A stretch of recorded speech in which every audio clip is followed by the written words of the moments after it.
All right, so I've gotten a couple of requests for about my framing system and how I go about framing. So the next couple of videos are going to be about how I approach framing, obviously from underneath, and what goes into it. The first thing I want to discuss is my system. I kind of use two things called active and passive framing. And to give you an idea what those are, a passive frame is anytime I can put a point of contact between me and my opponent, and I don't have to do too much resisting.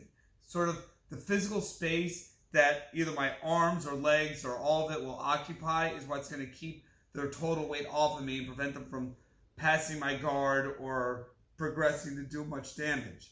Those usually come into place of a frame that's some sort of horizontal structure put against them with my upper body and then my shins and knees for my lower body.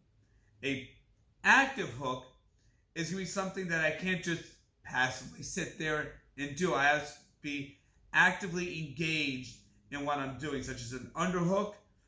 It'll be me having to move to make that effective, or a butterfly hook, which must be used to kick and lift. So I'm going to give a couple examples of those so we have an idea of what we're talking about for this first part. All right, so for this first part, I'm going to show using both my passive and active frames defending against your basic knee cut pass, and how they go together to both stop the pass, and then also to begin to regard or at least get 4 points of contact in a better position where I can defend myself. So Pyongy's going to start just on his basic cut. He opens up and immediately have to recognize the situation. The shin coming across and up on the hips is a passive frame. I'm not doing too much pushing here. This top hand is going to very much depend on what he's doing. If anything, I just need to get it inside, and I like to have my arm touching. Sometimes if there's a huge height discrepancy, I will reach and I'm sort of crunching up. But if I can, I like to make connections. I feel it's a stronger frame to employ. This here is going to be a minor part of the frame, but I'm going to be fighting to keep it up. If we just stop here, he's going to push down. Eventually, he's going to put it down. But while he's doing that, he's going to give me a little bit of time. This bottom arm, I'm going to move to get in front of the knee to block where that's going. So he tries to push through.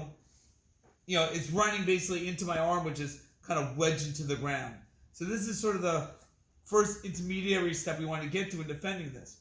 Now, especially my top arm and my top leg are going to become active frames because his power is going both in this direction towards my head and towards me. Right? So there's going to be two main areas of pressure that are going to come in.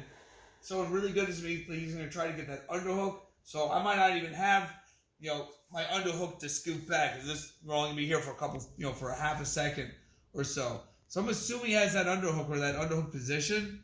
So I'm going to try to keep myself in here. So if he begins to keep passing, right, I'm going to push.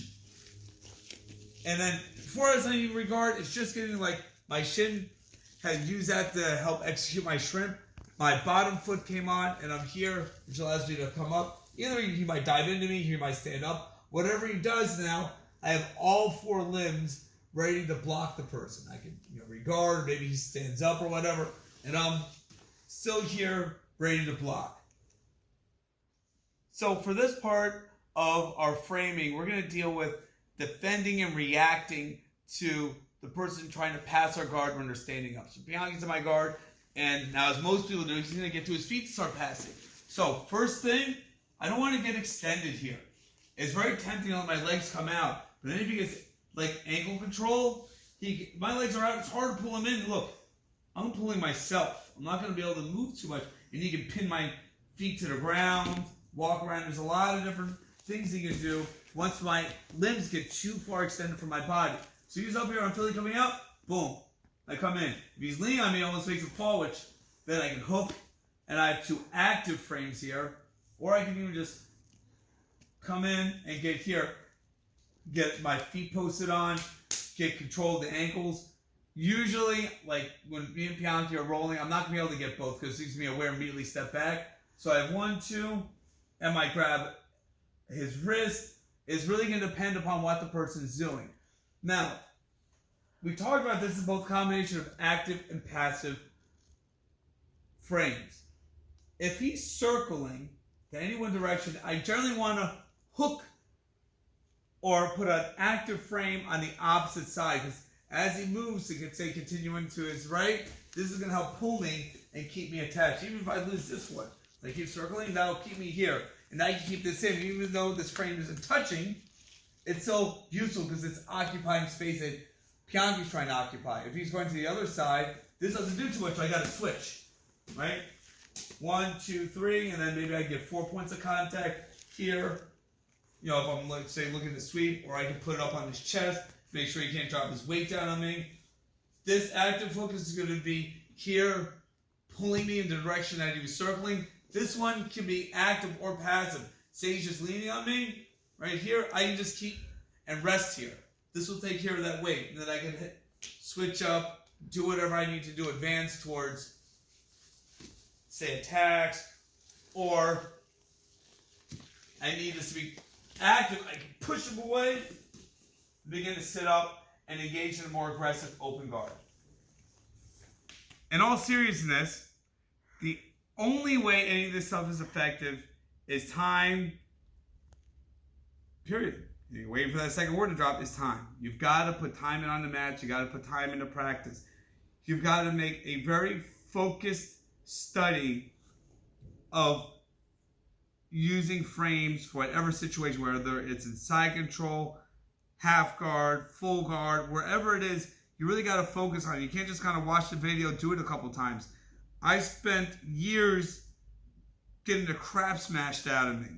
So, and I wasn't going to quit jiu-jitsu. I wasn't going to quit fighting. So I had to then say, all right, and instead of complaining, oh, I'm getting smashed all the time, everyone's 60, 70 pounds bigger than me. I only had one training partner when I first started, this guy Brian, who was only about 15 pounds bigger than me, 15, maybe 20 pounds. Everyone else is like 60 to 80 pounds larger than me. So it was really rough. And then once I decided to say, all right, I need to find solutions to this, my jiu-jitsu got a lot better. And one of the first things I really started to investigate was how to block things out with my frames. And that started in 2002, it's 2020, and I'm still exploring how I block things out with frames. It's not like you get to a point you say you mastered it. No, I just keep getting better at it, hopefully.